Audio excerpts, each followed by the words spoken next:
honored to present to most and maybe introduce to some Brother Doctor, Professor, and catalytic exemplar of fresh, impeccably well-grounded scholarship that catalyzes and fuels powerful actions for transformative change. Brother Dr. Shaun Harper. He has been named by Education Week as one of the 12 most influential educated professors in 2016. We have a treat, good people. He is part of my Brother's Keeper Advisory Council, named there in 2015. Shaun Harper, PhD, Professor of Education, founder of the Center for the Study of Race and Equity in Education, University of Pennsylvania. He has over 100 peer-reviewed journal articles and other academic publications. He has been cited in over 4,000 publications. 12 books, y'all, 12 books. I'm just saying.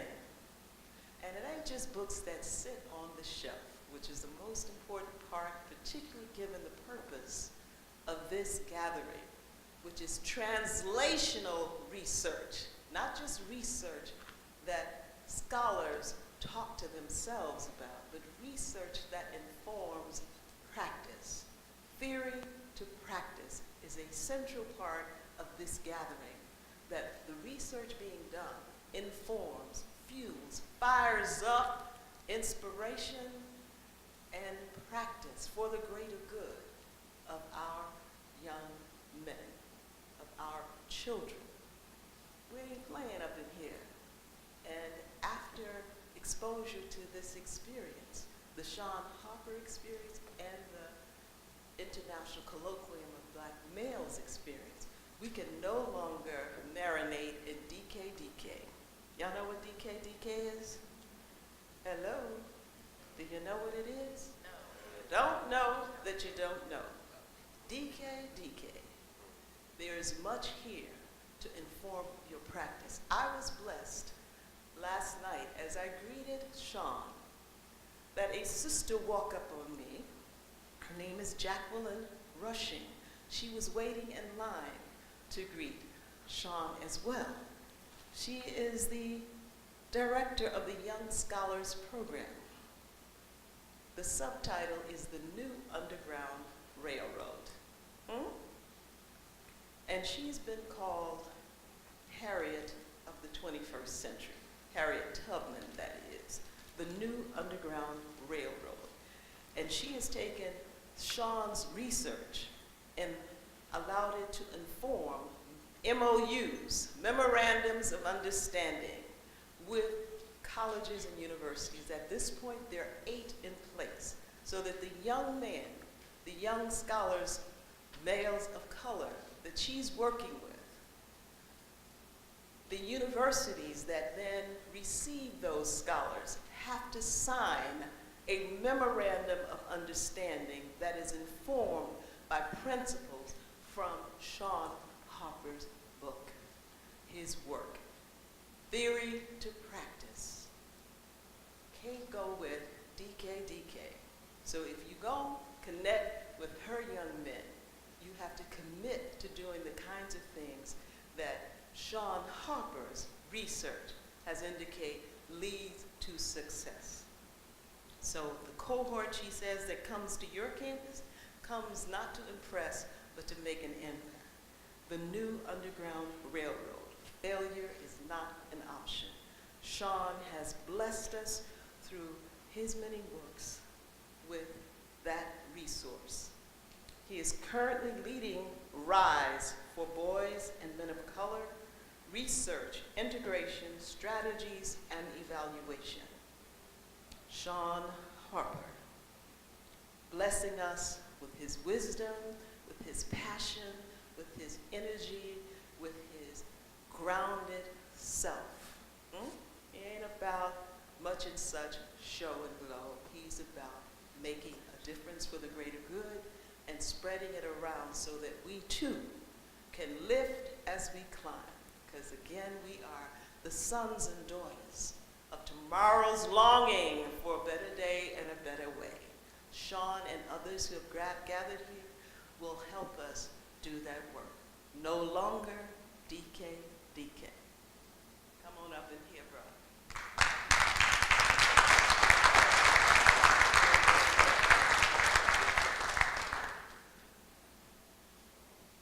Good morning. Let me just start with a few words of gratitude. The first to my dear, dear sister, Hazel, whom I've known since I was a toddler in this field. I was growing up and she was already here, inspiring and encouraging people with her wisdom. You just got a sense, you just got a glimpse of this sister's wisdom. But she's been so good to me over all these years, and Hazel, it really means the world to me.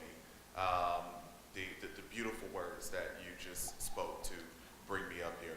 I also want to thank my good brothers, Professors Jackson and Moore, first for their friendship with each other, their friendship with me. They've been consistent supporters of me and my work.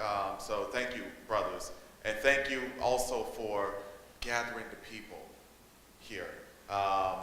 It is just really, really remarkable to see this colloquium and to see your visionary leadership in action. So thank you, brothers, for all the work you do.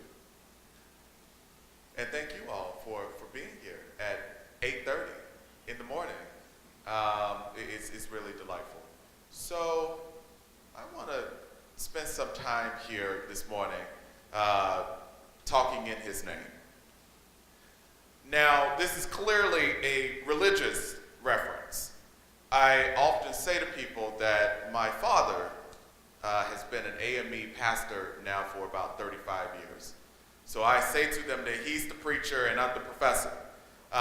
So don't worry, I won't be before you long, as my dad says to his congregation on Sundays. But I didn't really bring any scripture here for this particular occasion.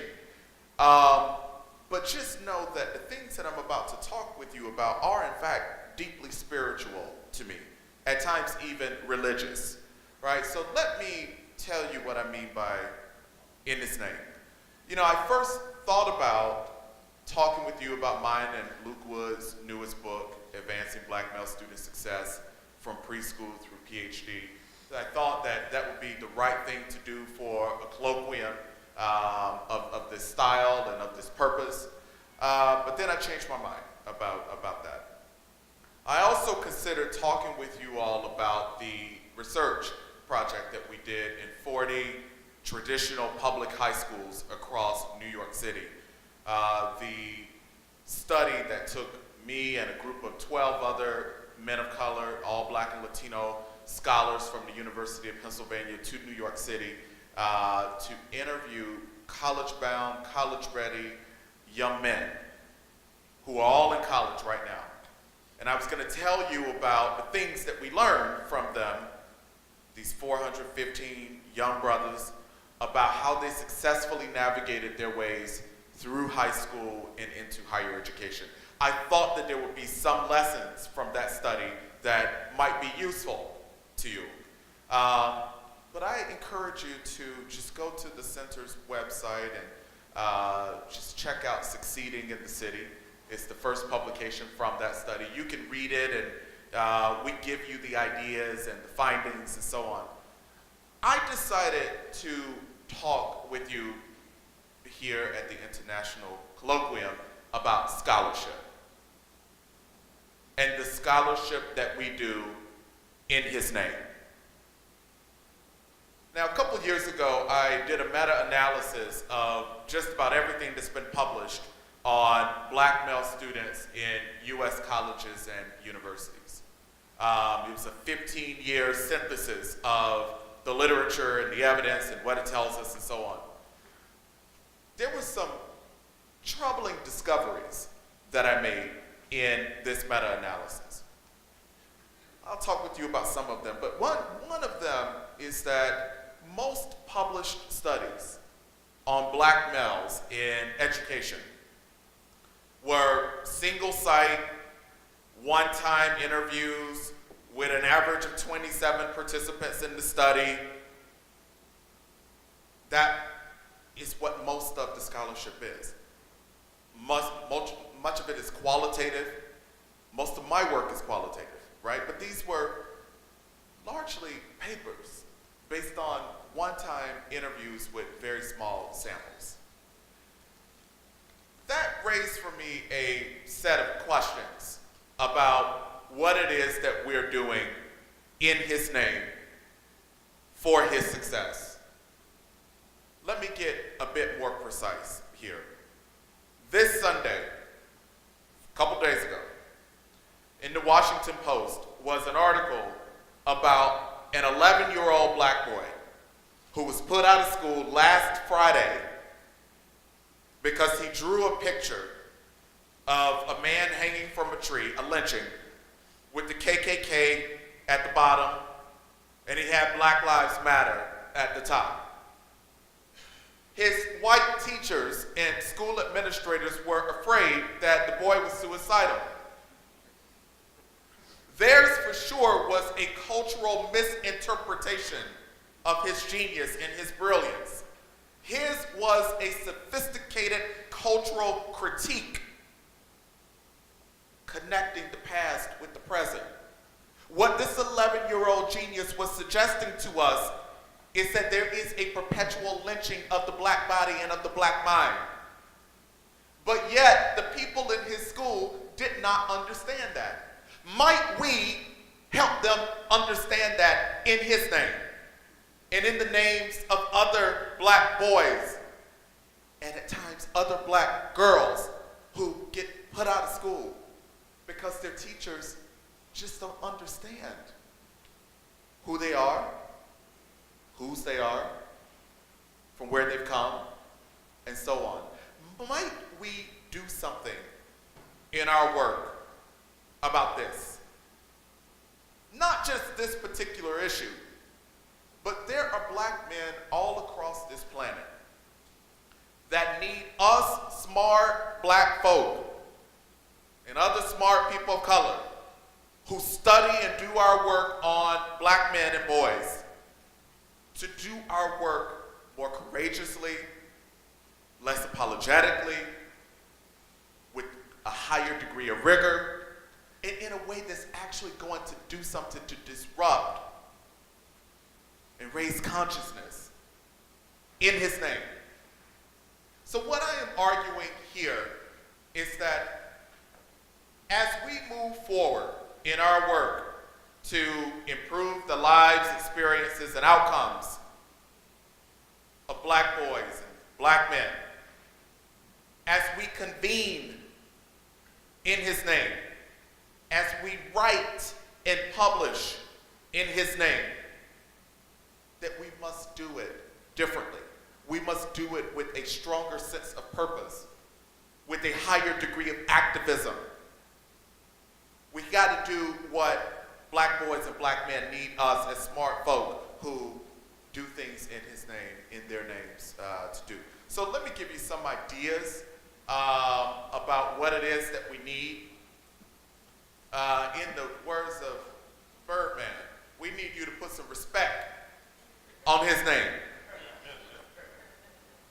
Just about everything that has been published for decades, Jelando and James pointed this out in their work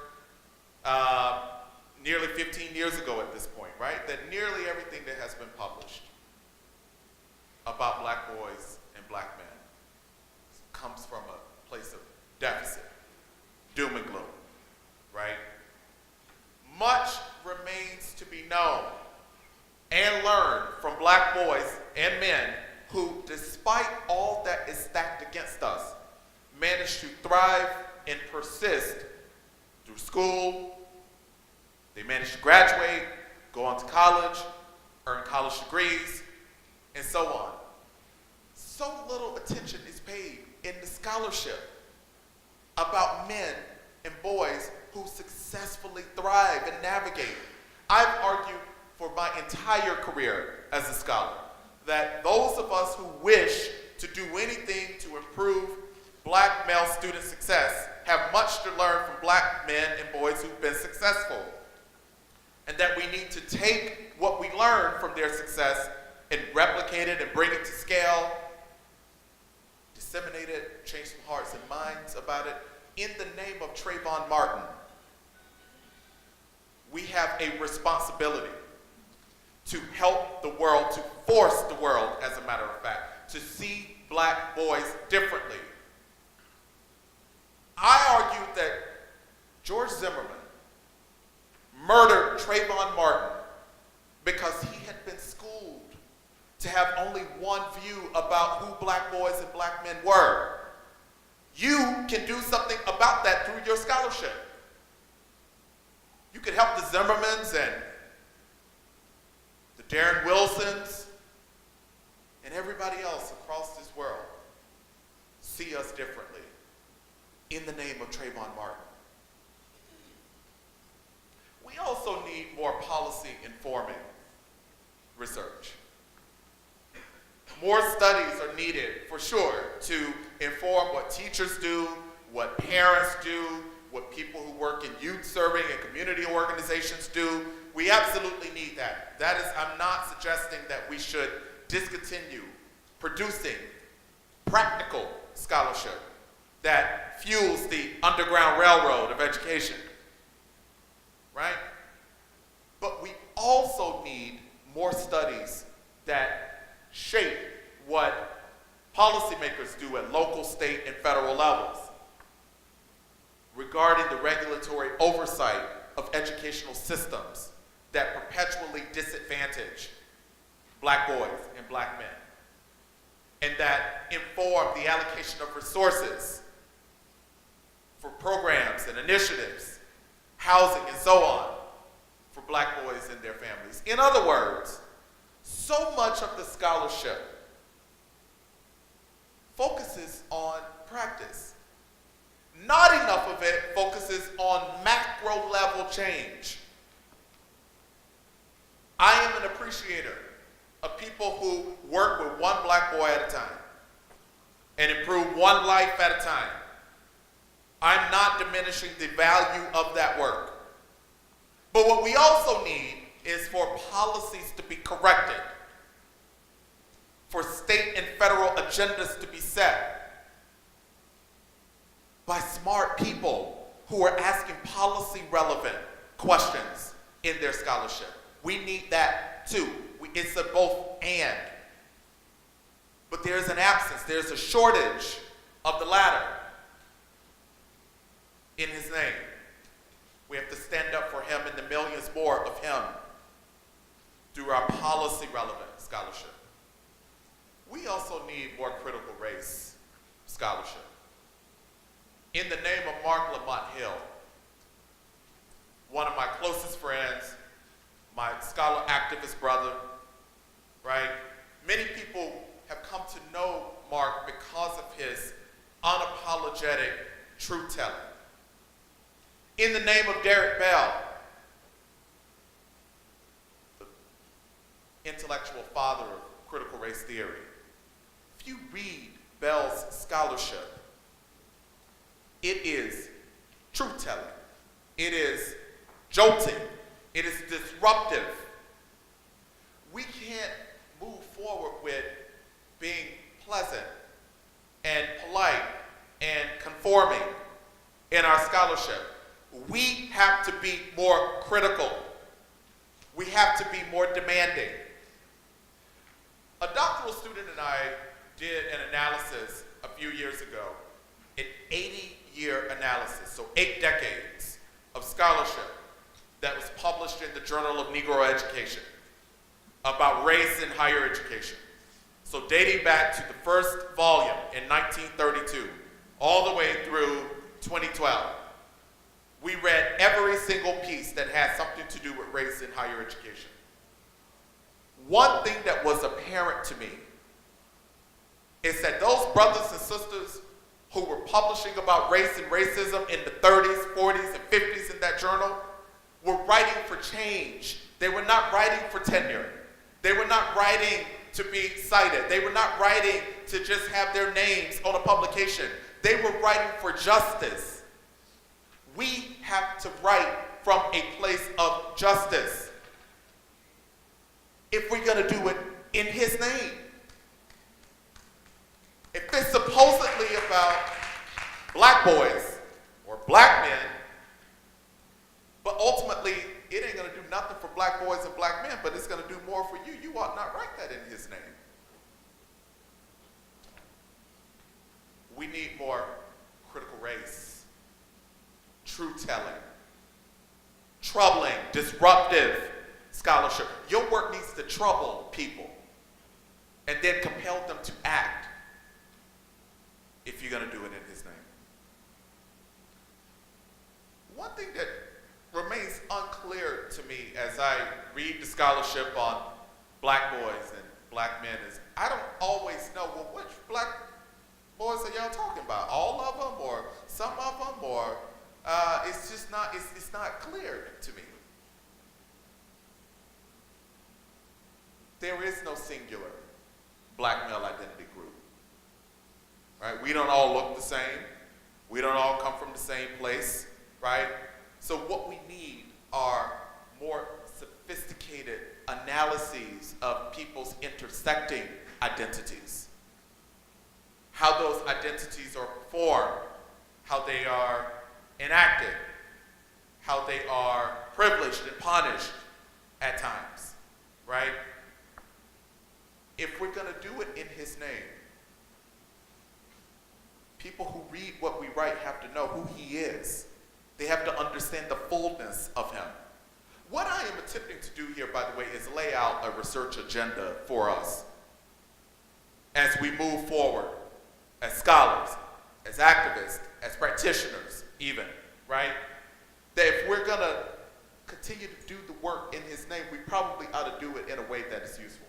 So what I'm saying here is that, you know, again, they're not all the same. We're not all the same. Some are, for example, bisexual, middle-class student athletes from rural home communities, while others are low-income, Muslim, heterosexual fraternity members from large cities.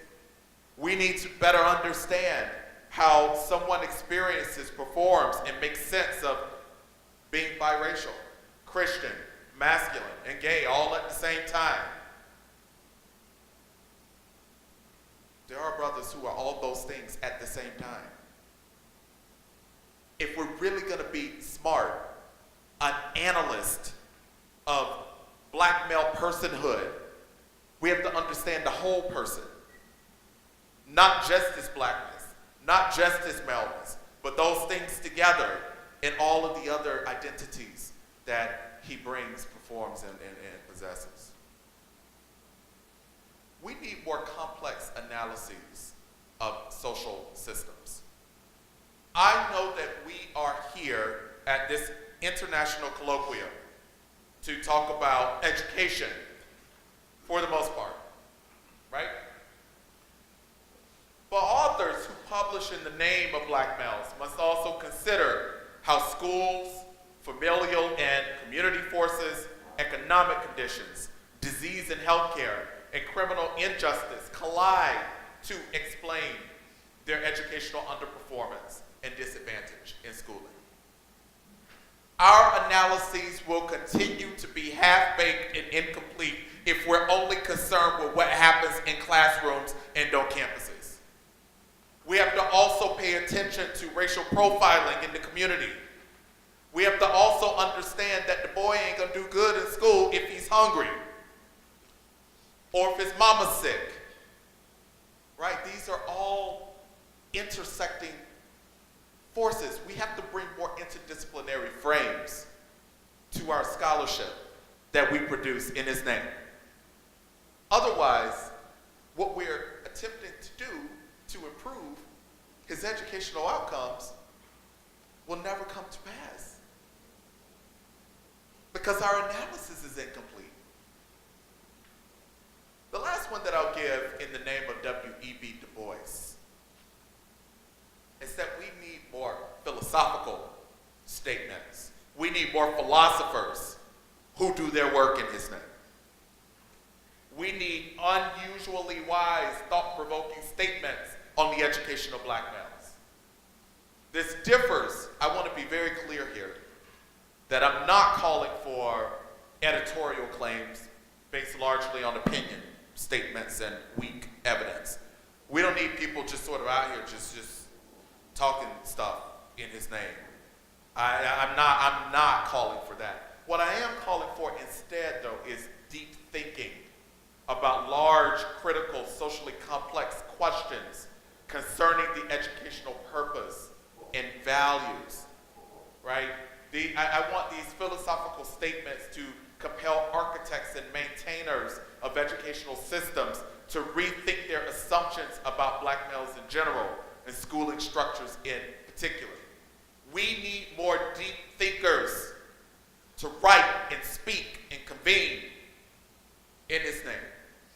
We need the second coming of W.E.B. Du Bois, one of the greatest minds of all times, right? These are things for my critique and my analysis of the scholarship that we need.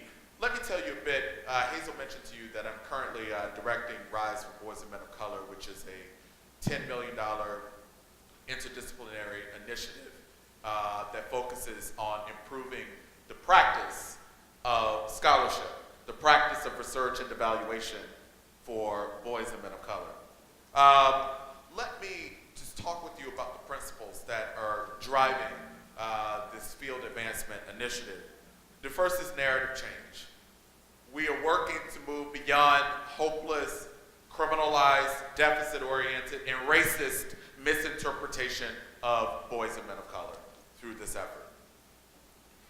We're also working to get much more precise about what it is that distinguishes black men's experiences from the experiences of their sisters, their female cousins, girls in their homes and in their neighborhoods, and so on. So we're bringing greater clarity to the gender-specific needs and issues of boys and men of color, which necessarily entails asking some questions about girls and women of color.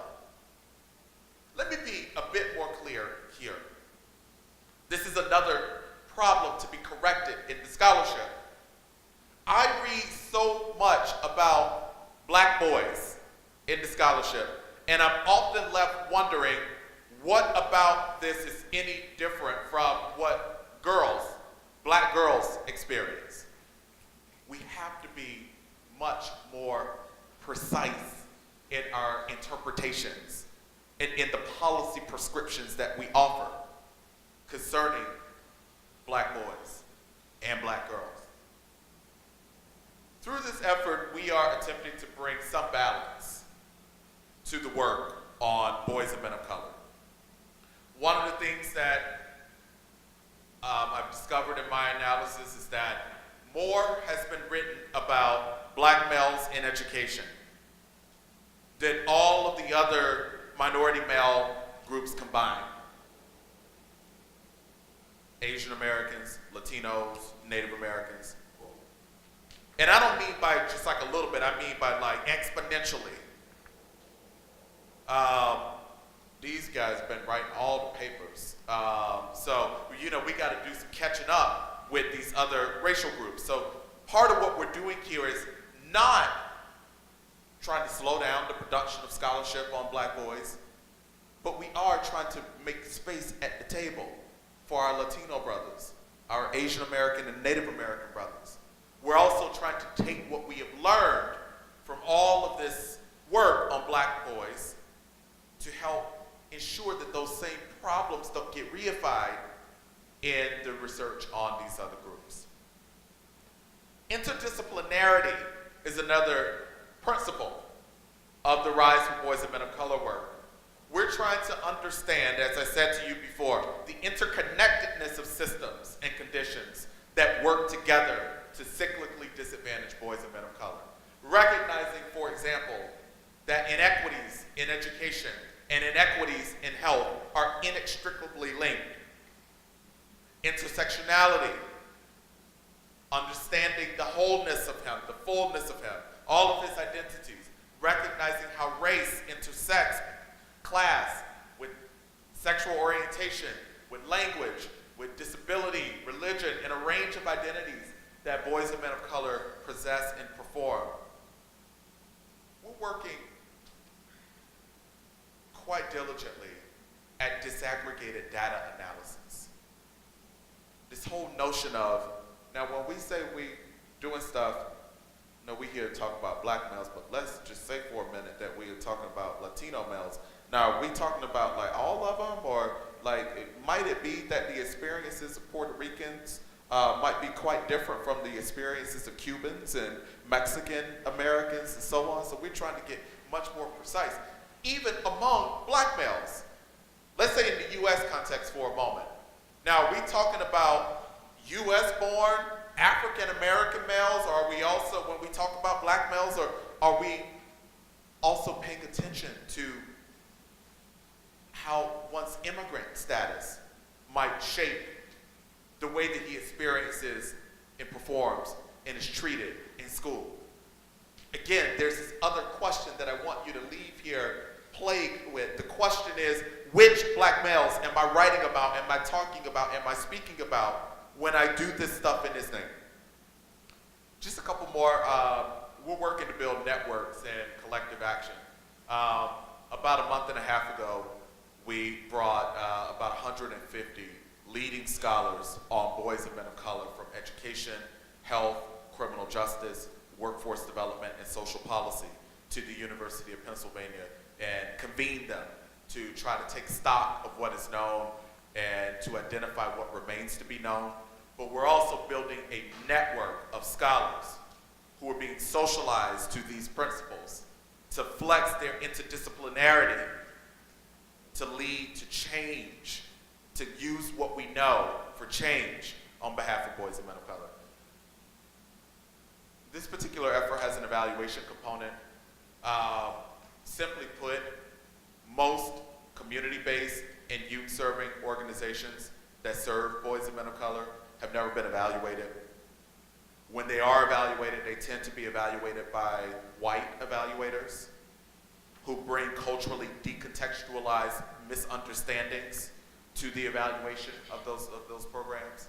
So what we're trying to do here is ensure that programs are rigorously and appropriately assessed by scholars of color and other evaluators, including white evaluators, who deeply understand cultural context and appreciate the views that people of color offer. Just two more. Acknowledging that people of color are the experts on our experiences. Understanding that we can and continue and should continue to do stuff in his name, but he can do stuff in his own name, right? We have to provide a space for him to speak for himself, to educate us about what it is that we should be understanding of his experience. So when we do these RISE convenings, for example, we always have young men of color, boys, who come and say to the so-called experts that these are the things that you really should be asking. These are the questions that you should really be pursuing if you're going to continue to do your work in our name. We're working quite diligently at structural, systemic, and policy change to dismantle systems of oppression and institutionalized racism by strategically using research on boys and men of color to inform policymaking and philanthropy. So I'll close out here and then invite some questions, some reactions, perhaps even some pushback. But I'll close out just by saying that we all know that we're in a period in our world where there's so much violence against black bodies, black communities. We ought not write dissertations that are just pointless. We ought not write and publish articles and chapters and reports and other things that are not going to correct the current condition of black boys and men. It would be socially irresponsible of us to continue producing scholarship in his name that isn't going to do something about the things that we see on the news concerning his conditions and his outcomes. So I'll stop here, and I think there's some microphones. I see at least two, and I'll invite you to pose some questions or engage us in some reflection and conversation. Thank you.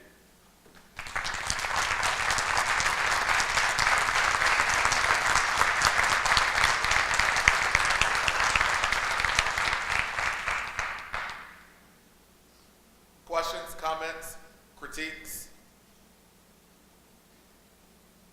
commitments?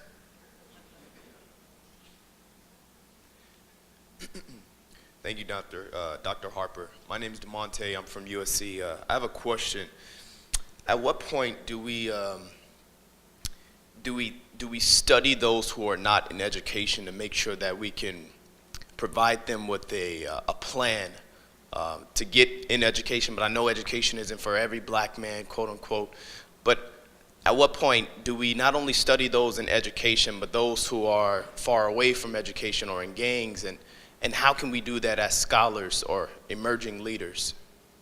Yeah, great question. Wait, stay at the mic, because I want to engage in perhaps a little bit of an exchange here. To be sure, education is for every black boy and man, right? It might be that a 4-year college degree, perhaps in the right sort of thing for everybody, but we can't agree that education is for every black boy, man, yes? Yes. Okay, all right, good. All right, so I think that yours is a really important question. It is yet another gap in the scholarship. We tend to study out of convenience boys and young men who are in school. I think what you're calling for is for an inclusion of boys and young men who are out of school. You know, I think about your question quite a bit, right? You know, I have a brother, one of my younger brothers has been in and out of prison.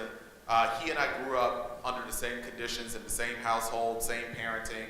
You know, my mama didn't change for me, you know, when she was his mama, right? We had the same mom. So, you know, I've been wondering, like, well, what might explain the difference in our life outcomes, right? I'm not sure that it's just about choices I made versus choices he made, right? So I engage, you know, in a really serious analysis of this. And what I came to understand is that there were certain investments that were made in me in school by teachers and others that he didn't get. He was also criminalized in a way in school that I wasn't. So I bet that if we were to go to a prison and do research on black men who were there, they could name for us the ways in which their educational systems failed them, right? I would argue even that that's a really serious gap in the literature. When people make their analyses about why there are so many black boys and black young men in prison, there's very little that sort of traces back to education beyond sort of what Michelle Alexander and others have helped us to understand is the school to prison pipeline. But I would argue that there's so much more to be understood there by these men about how school has failed them. So yeah, I think yours is a great recommendation. Thank you.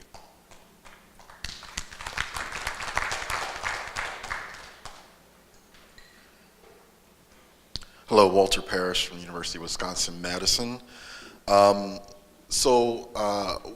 those of us that are coming through the pipeline, the doctoral pipeline, into the professoriate, and we want to talk about some of these provocative things or some of the things that are not mentioned, what are some strategies that you can use, or that we can use rather, to combat the notion that our work isn't relevant or isn't important or isn't rigorous enough, or things like that? We're specifically talking around issues around black students, black faculty, administrators, things that, or just people of color in general in the academy.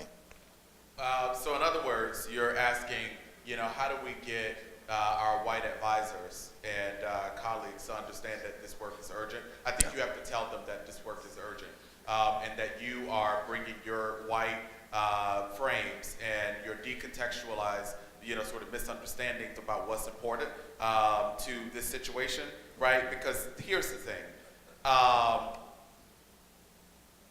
No white person will ever fully understand the extent of black suffering or the possibility of black liberation in a way that you do and that you can, right? So, as you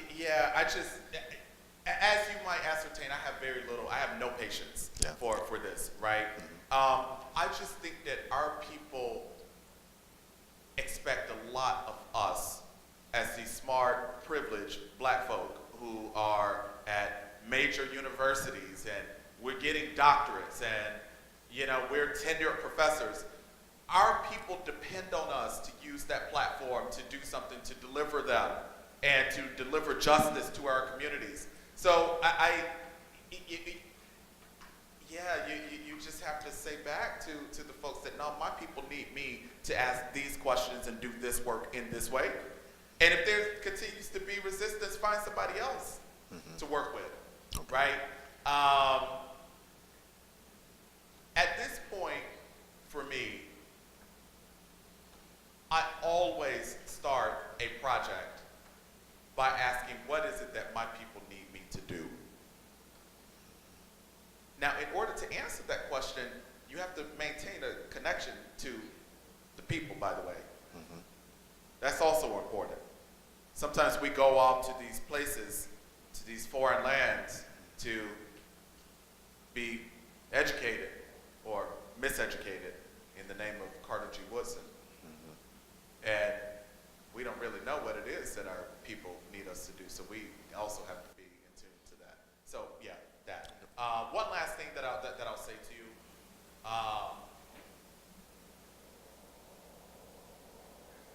I've had this same voice for my whole career.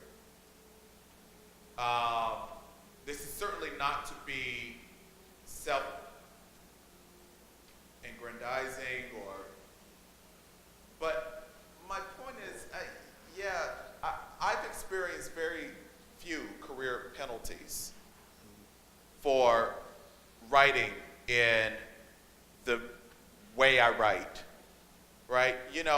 I published an article, it's Professor Jackson's favorite article of mine, titled Niggers No More, as an untenured assistant professor. Because my people needed me to publish that paper under that title in that way. And it has niggers all over it. He hates the paper. It's just all over the place. But I didn't care, because I was there for my people. You always have to be there for your people, for our people. Our people need you to use this voice and this great mind that you've been given, right? In responsible ways. Thank you. My pleasure. So first of all, I want to thank you for just your jolting presentation this morning. Just this entire conference, I want to thank as well Dr. Jackson, Dr. Moore, and just for putting this together. I've been really challenged this weekend, just in terms of being a new faculty member and finding my identity and my scholarship, transitioning from a graduate student to a new emerging scholar. And so my question is around policy informing research.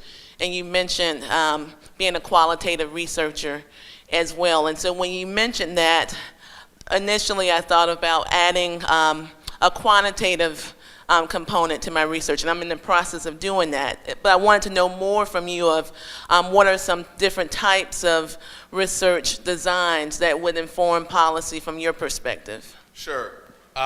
Thank you for your question. I have a couple different perspectives.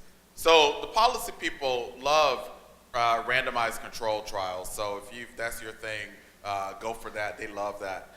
But one of the things that has been surprising to me is that they also love rigorous qualitative work. I've spoken a few times at the White House and, spoken to congressional committees and even to governors. And it surprised me, I have to be honest with you, just how much they appreciated qualitative understandings. Because many of them come to the policymaking role with very limited qualitative understandings of who black folks are. So when you could bring that, but you can't bring your single site. I interviewed some dudes, like 20 of them, like one time to Washington. That's not gonna work, right? But if you could do it in a way that is deep and that is rigorous and that showcases the texture and the stories, people in policy-making spaces really appreciate that. I think you also have to be willing to engage in what I call sort of plain-spoken presentations. So I speak just as plainly to policymakers as I just spoke to you. Now, I tend to not drop the N-word and stuff like that, but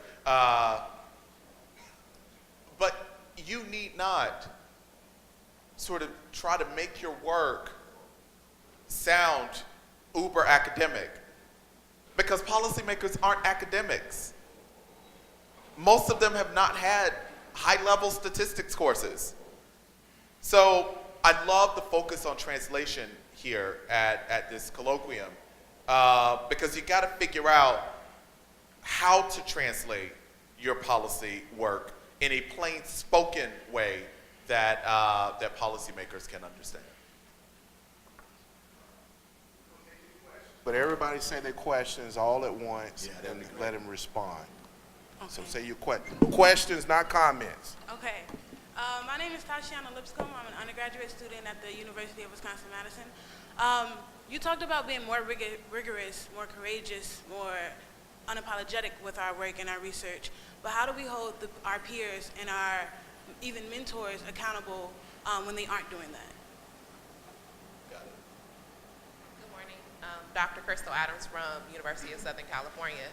I had a question more so about educating the teachers. How do we get them to be on the same board with more cultural awareness, culturally relevant pedagogy? What is the best approach when educating a group of teachers as to how they need to educate black boys? Got it. Okay. My name is Lottie McKenna. I'm a doctoral student at Iowa State University. My question is the reality that we actually live in where we're stuck between two narratives, the reality that we live in when we're stuck between two narratives between faculty, students, and advisors and administration when everyone is under resistance in very toxic conditions. How do we still engage in that type of scholarship when your reality is not like this here? Sure. Yeah, great. All of these questions, this is very wise. They're all very, very much related. So I would say about, pushing one's advisor and, the people that you're working with. Sometimes you just have to move in your own career without them, right? Like my voice is very different from my advisor's voice, from my colleague's voice, or whatever, right? Like I think you have to again understand what it is that the people need you to do, our people, right? And just do that in your work. I would say about, sort of better educating teachers, yeah, we have to do that, right? Part of the paradox for me of research on black boys in education is that, look, I like that people sometimes just write about things because they're just intellectually curious. I sometimes do that. But we can't just be writing about just random intellectual curiosities. We gotta write things that will inform what teachers do. Yeah, there's too little of that. So again, when we sit down and open up a blank document in Microsoft Word, before the first letter is typed on the page, I do want you to ask yourselves, what is it that my people need me to do? And to which audience am I writing in this piece? Is it teachers? If it is teachers, how can I be sure that my advice for teachers don't get sort of just drowned out in all this intellectualism and theorizing? I want you to have that, but make sure that, you doing something that your people need you to do at the end of the paper, right? That will inform what teachers do. And the whole thing about resistance, brother, I think we have to just keep resisting. I am an activist scholar who resists the norms of the academy. There's some norms that, I've had to adhere to because, the University of Pennsylvania says that that's what you got to do to get tenure and promoted and all that stuff. But, yeah, I think my people need me to resist. In the name of Malcolm X, in the name of Martin Luther King, right? It was resistance that led to a social awakening and to social unrest. There's a lot of unrest right now. We have to find our place in that unrest. And again, use these privileged platforms that we have been given to do what needs to be done to liberate our people. You all have been really terrific. Again, I'm very, very grateful to Professors Moore and Jackson for inviting me to be a part of this experience. Thank you all so much.